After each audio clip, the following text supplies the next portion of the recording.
വധശ്രമം 2 യുവാക്കൾ പിടിയിൽ. എല്ലാത്തരം എസികൾക്കും വിലക്കുറവിന്റെ മഹാത്ഭുതം തീർത്ത് power plus home appliances Kavilkadavu Kodungallur. Pattukulangara colony സ്വദേശി കറുപ്പം വീട്ടിൽ 19 വയസ്സുള്ള നവീൻ കൃഷ്ണ, ഇരിങ്ങാലക്കുട പുറത്തുശ്ശേരി സ്വദേശി വടശ്ശേരി വീട്ടിൽ 20 വയസ്സുള്ള ശിവപ്രഭു എന്നിവരെയാണ് വലപ്പാട് പോലീസ് അറസ്റ്റ് ചെയ്തത്.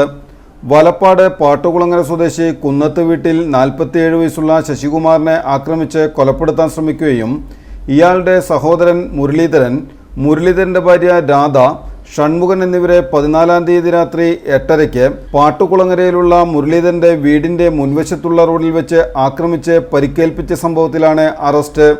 1 മാസം മുമ്പ് നവനീത് കൃഷ്ണ പാട്ടുകുളങ്ങര കോളനിക്ക് പുറത്തുള്ള കൂട്ടുകാരോടൊപ്പം മുരളീധരന്റെ വീടിന് സമീപത്തുള്ള കിണറ്റിൻകരയിൽ നിന്ന് കുളിക്കുന്നത് മുരളീധരൻ ചോദ്യം ചെയ്തിരുന്നു.